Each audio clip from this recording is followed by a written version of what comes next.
Vocês estão bem? Quem está feliz, diga amém. Quem está amém, diga assim, felizes.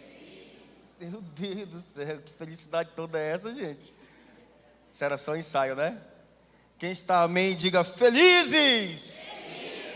Glória a Deus, que bom. Meus irmãos, a oficina que nós temos para este momento, ela chama-se O Muito de Deus. Você pode repetir? Muito de Deus. Ou muito de Deus. Você já viu o pastor João Nunes falando? Né? Quem sabe como é que ele fala? O muito de Deus. Você já viu ele fazendo isso aqui? Você pode fazer então? O muito de Deus. O muito de Deus, meus irmãos. Amém? Então, para que nós tenhamos um texto como base para o nosso estudo de hoje, de agora, não é? Eu quero que você abra a sua Bíblia no Evangelho de Mateus, capítulo 25, tá? Mateus 25, nós vamos ler alguns versículos aqui. Mateus 25, nós vamos ler primeiramente o verso 23, tá bom? Mateus 25, verso 23 diz assim: Disse-lhe o seu senhor: bem está, servo bom e fiel. Sobre o pouco foste fiel, sobre o muito te colocarei. Entra no gozo do teu Senhor. Amém? Eu quero ler com você logo no início, o verso 14 diz assim: porque isto é também como um homem que, partindo para fora da terra, chamou os seus servos e entregou-lhes os seus bens. E a um deu 5 talentos, e a outro deu 2, e a outro deu 1, a cada um segundo a sua capacidade. E ausentou-se logo para longe. E aí, para que você compreenda o que nós estamos lendo aqui, nosso Senhor Jesus, Ele é mestre em contar histórias, usar coisas do cotidiano para falar de coisas eternas. Você compreendeu? O Senhor Jesus usou muitas parábolas, histórias. Ele usava coisas do cotidiano, falava sobre a videira, falou sobre a dracma perdida, sobre a ovelha, sobre a porta, sobre o pastor, sobre aprisco. Ele falou sobre muitas coisas, contando histórias do cotidiano daqueles homens, para que fosse de fácil entendimento para aqueles homens. E muitas vezes, pela cabeça dura, né, a dura cerviz, a nuca dura dos homens, e o coração de pedra, a palavra não entrava. A palavra ela não frutificava no coração daqueles homens, né? Era vedada, os seus olhos não estavam abertos para coisas espirituais. Algumas vezes ele fala parábolas e as pessoas dizem, mas sobre o que ele está falando? E olha, os seus próprios discípulos, muitas vezes, quando terminava o sermão, iam junto com ele para saber, mestre, por que o senhor fala por parábolas? Não é?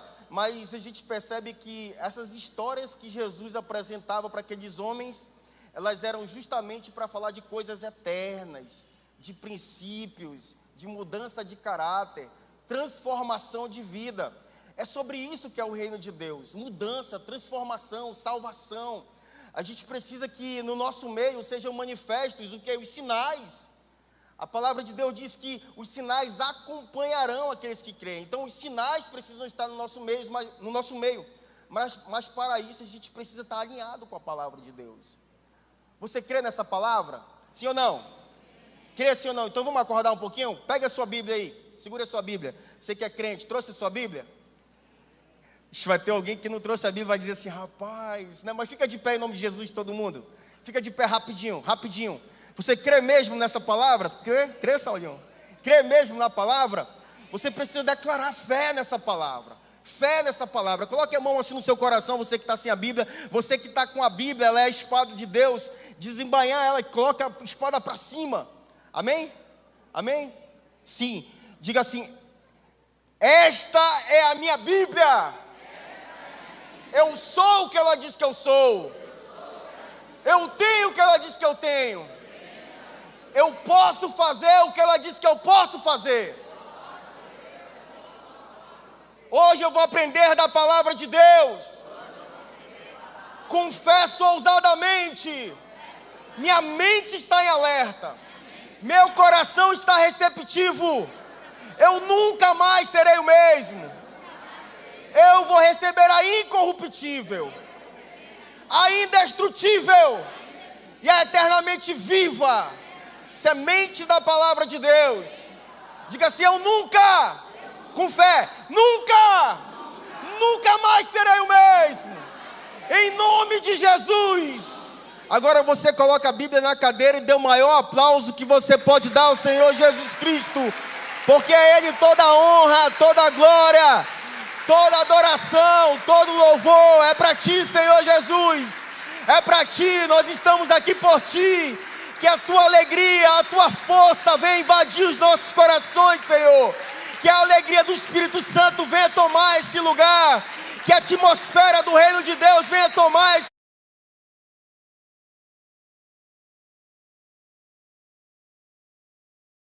21 centavos, a grama da prata. Só que eu estou falando de 12 quilos e 600. Então, aquele servo infiel, que é o que pegou apenas um talento, é o que pegou um talento, ficou com medo do seu senhor, escondeu o talento, não quis compromisso com nada, depois foi prestar conta e disse: Senhor, eu tive medo, porque o senhor colhe onde não plantou. E aí ele começa a colocar a desculpa dele por não ter feito nada com aquele grande valor. Nos dias de hoje, ontem na verdade, nos dias de ontem, quando eu fiz essa conta, dava R$ 78.246. É dinheiro, não é? Quem é que tem esse valor hoje? Diga pela fé: eu, em nome de Jesus. Ainda não posso ver, mas eu já tenho. 78 mil é dinheiro, meu amigo. Agora o que recebeu 5 talentos, recebeu 5 vezes esse valor. Você compreende? Então nós não estamos falando de pouca coisa. E esse senhor volta para prestar conta, para fazer o acerto das contas. E aí aquele servo que tinha 5 multiplicou. O outro servo que tinha o quê? Que tinha 2 talentos, multiplicou, pegou 4. E esse senhor estava feliz. E a palavra dele é: bem-estar, servo bom e fiel. Bem-estar, está falando da condição daquele homem. Poxa, você fez muito bem. Que excelente trabalho você fez. Bem-estar, servo. Aos meus olhos você fez algo maravilhoso. Aos meus olhos você foi fiel. Que servo maravilhoso. Bem-estar. E ele diz: servo. Servo está falando daquela pessoa que tem prazer em servir, que tem prazer em estar envolvido no reino de Deus. Servo é aquele que ele começa a fazer coisas pequenas sem propósito no coração, mas tem um Senhor maravilhoso que está vendo aquele serviço daquele homem. Servo é aquele que tem as raízes sendo fincadas, buscando água no ribeiro. Aquela raiz está crescendo, para que aquela árvore ela tenha sustento. Nós temos que valorizar os pequenos comércios. Aquele comércio insignificante, aquele copo d'água que você traz, aquilo algo que você carrega, um lixo que você carrega aí fora no terreno. Você não consegue, fica inquieto, vê o lixo no chão, você pega. Não está preocupado com saber quem jogou, você quer servir. Servir. A palavra de Deus diz em Colossenses 3,17: tudo que fizerdes, por palavras ou por obras, fazei em nome do Senhor Jesus, dando por ele graças a Deus Pai. Colossenses 3,17. Colossenses 3,23, ele diz: e quando fizerdes, faça de todo o coração como ao Senhor e não aos homens. Tudo que você faz no reino de Deus não é para o nosso pastor. A gente faz para ele porque a gente ama ele, né? A gente pode dizer que faz para ele, mas no fundo, o cerne, o centro do seu serviço no reino de Deus é para alguém muito maior. É para alguém muito maior. Você não vai receber um salário, um aplauso. Muitas vezes você não vai receber um muito obrigado. Não fique com raiva. Não saia do reino por conta disso. Quantas pessoas queriam um muito obrigado, um aperto de mão, queriam um dinheiro, um recurso. Eu quero dizer, essa pessoa que recebe aqui na terra, ela não ganha o galardão nos céus. Então ele diz: bem-estar, servo. Bem-estar, servo. Bom e fiel. Bem é a condição dele, ele ficou bem diante do Senhor. O relatório dele foi bom. Ele diz: servo é aquele que gosta do serviço. É aquele que tem prazer em servir. Ele tem o suor escorrendo no rosto. Ele está servindo. A alegria no coração dele. Trabalhamos no encontro com Deus e já temos uma experiência um pouquinho, né, nesses encontros. E a gente percebe aquela pessoa que ela não é serva. Ela está fazendo o trabalho com a cara dela assim, ó, né, com semblante descaído, igual Caim, né, ficou com raiva, o semblante descaído. E a gente pergunta: oi minha irmã, tudo bem? Oi meu irmão, tudo bem? Tá. Ele não é servo. Aí diz: mas o que está acontecendo, meu irmão? Não, é porque eu estou trabalhando sozinho aqui, tem um monte de gente ali que não está fazendo nada, um monte de gente. Ele está fazendo para quem, meus irmãos? Será que ele está fazendo para um Senhor maravilhoso que há de recompensar ele? Ou ele está fazendo para ser visto pelos homens? Porque uma coisa é você viver de relatório, o relatório é bom para organizar. Outra coisa é você fazer o serviço, arregaçar as mangas. Arregaçar as mangas e ser o primeiro a fazer. Jesus, ele deu um exemplo, ele falou: olha, vocês estão vendo o que eu estou fazendo aqui? Vocês observaram que eu lavei os pés de vocês? Vocês observaram que eu me coloquei na menor posição numa ceia, numa festividade? Vocês entenderam por que eu faço isso? Para vos dar o exemplo. O exemplo. O exemplo. Então, o líder que não vai na frente, ele não é legítimo. O líder que não conquistou, ele não é legítimo. O líder que está fazendo simplesmente para ser visto pelos homens. O que esse líder está ganhando, meus irmãos? Nós estamos fazendo para um Senhor maravilhoso. A Bíblia chama de galardoador. É o recompensador. É aquele que te dá muito mais do que você merece. É aquele que nunca vai perder para o homem, meus irmãos. É Ele que pode abrir os céus, é Ele que pode enviar cura, é Ele que pode transformar vidas, é Ele que cura, que liberta, que sara, que trata, que põe cego para enxergar, coxo para andar, é Ele que purifica os leprosos. Ninguém aqui nessa terra pode fazer isso. Bem-estar, servo bom e fiel. O bom, meus irmãos, ele está refletindo o caráter reto, moral, a motivação correta daquele coração. Ele é um servo bom, porque a motivação dele é correta. Ele é um servo bom, ele não é aquela pessoa que só manda, mas não faz. Só manda, mas nem aprendeu a fazer e quer mandar.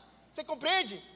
Sabe, não motiva, o exemplo dele não arrasta pessoas. Uma coisa é você falar, ensinar e sair fazendo um projeto, e aí dizer assim, vamos fazer, agora eu estou aqui, né, para delegar, eu estou aqui para mandar. Uma coisa é você fazer isso, outra coisa é você dar o exemplo.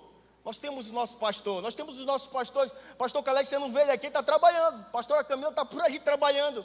Pastor Camila está ali atrás, Camila, trabalhando. Pastor João Nunes, trabalha, meus irmãos. Qualquer obra que ele está aí no meio, ele está trabalhando. É o exemplo. É o exemplo. Ah, o irmão trabalha lá no encontro com Deus. Lembro que pedindo do pastor Pedro, Pedrão, deixa eu trabalhar no encontro, 2011, deixa eu trabalhar no encontro, deixa meu irmão, te quieta, calma o teu coração. A primeira vez que ele arrumou uma vaga, lavar banheiro, eu digo, eu sou excelente para lavar banheiro, é muito banheiro.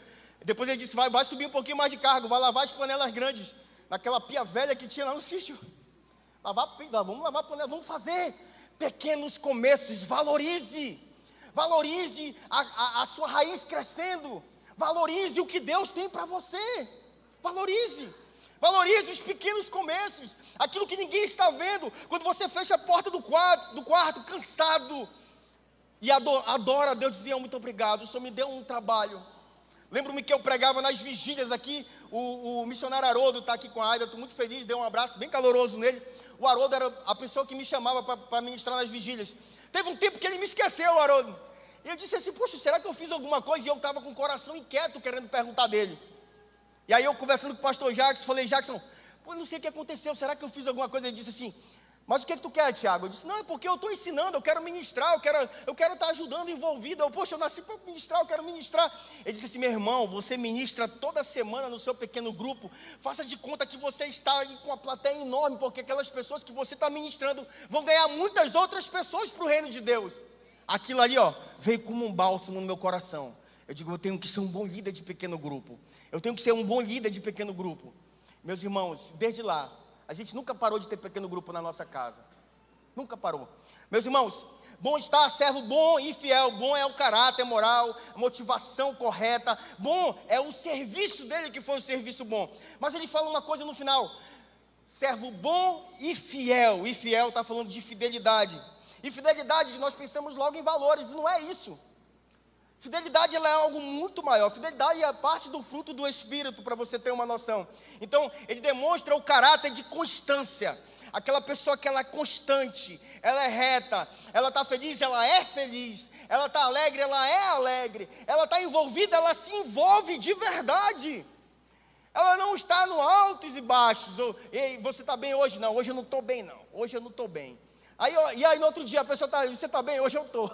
É uma pessoa inconstante, você fica aqui assim, ó, poxa, será que ela está bem ou não hoje? Vou procurar saber com ela. A constância fala daquela pessoa que é a mesma lá na faculdade, que é a mesma na sua casa, é a mesma pessoa no ambiente da igreja, é a mesma pessoa no pequeno grupo, aonde ela anda, não precisa colocar uma máscara.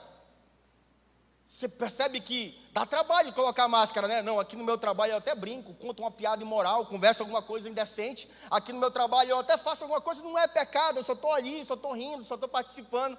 A pessoa que está com a máscara. Aí uma hora ela vai para a igreja, a igreja ela tem que usar a máscara de santo. Outra hora ela está no pequeno grupo, agora ela vai colocar a máscara de líder. Isso não é constância.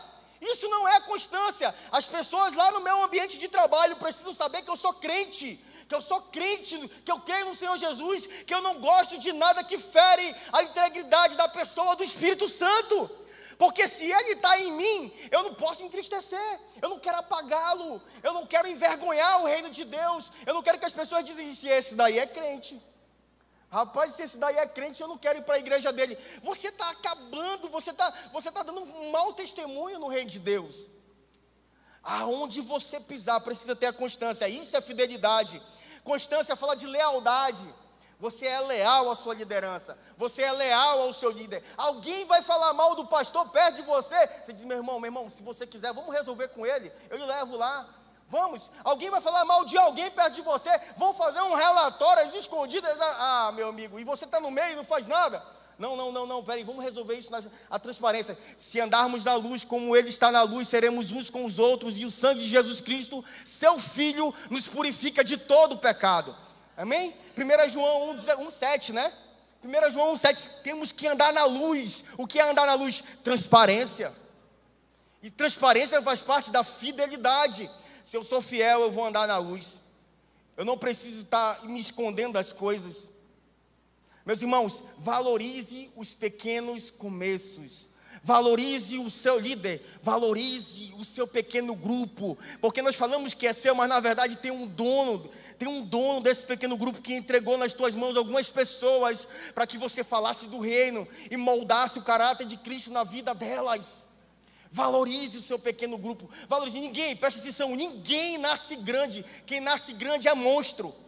Monstro nasce grandão, né? E ninguém gosta de monstro. Não, comece pequeno. Comece fazendo as coisas quando ninguém está vendo. Não tem ninguém para te aplaudir. Não tem ninguém para dizer que maravilhoso. Poxa, eu queria poder lhe pagar. Não faça isso, não faça isso. Faça para um Senhor, Criador dos céus e da terra. Aquele que te libertou. A palavra de Deus diz, aquele que te arrancou do império das trevas e te transportou para o reino do Filho do seu amor. Aquele que te tirou do Egito. Aquele que te trouxe das trevas para a maravilhosa luz. Aquele que pode cumprir as promessas que Ele tem para a sua vida e alcance a tua família, a tua casa, alcance todas as áreas do teu viver. É isso que Ele quer para você. Não é que Ele necessita de alguém para que trabalhe para Ele. Não, é porque, entenda, Ele quer te abençoar. Para que você possa ouvir um dia desse Senhor aquela palavra maravilhosa. Entra no gozo do teu Senhor. Seja bem-vindo, entre na alegria plena do teu Senhor. Entre na presença desse Senhor. Porque o servo infiel, ele não entrou. Ele disse assim, servo mau, infiel. Ele chama no restante da palavra, servo inútil. Tudo que era teu, agora eu vou entregar para outro. Então a gente às vezes fala, eu vou servir ao Senhor, mas se fizer isso, se o Senhor fizer isso aqui na minha vida, eu vou servir a Ele. Se o Senhor abençoar a minha casa, eu vou servir a Ele. Se o Senhor abrir uma porta, entenda, Ele quer te abençoar, faça primeiro. Amém? Vamos ficar de pé em nome de Jesus. Glória a Deus, aleluias. Glória a Deus. Essa parábola nos encoraja, meus irmãos, a viver uma vida de fidelidade. Diga fidelidade. Fidelidade. Em todas as áreas da nossa vida, sabendo que o Senhor reconhece e recompensa aqueles que são verdadeiros servos. Amém? Tem um verdadeiro servo aqui? Tem verdadeiro servo de Deus aqui? Tem 1, 2, 3, 4, 5, está aumentando. Verdadeiros servos. Levante as suas duas mãos, verdadeiros servos. Aplaude a Ele. Ele te chamou. Ele te chamou, Ele te escolheu, Ele te escolheu, Ele te chamou quando você não tinha forma, quando você ainda estava no ventre materno. Ele te chamou, Ele te deu uma missão. Ei, missionário de Deus, aplaude a Ele com o melhor aplauso que você pode dar. Esse Deus é maravilhoso, Ele é maravilhoso, Ele tem poder para visitar a tua família agora. Pai, em nome de Jesus, abençoa os meus irmãos, Senhor Deus. Seja com cada um deles, Senhor Deus, que eles possam ouvir de Ti, Senhor. Entra no gozo do Teu Senhor, entra na alegria do Teu Senhor, entra na presença do Teu Senhor. Entra, Pai, em nome de Jesus. Continua nos abençoando nessa tarde, Senhor Deus. Continua abençoando esse movimento, Senhor. Seja conosco em nome de Jesus.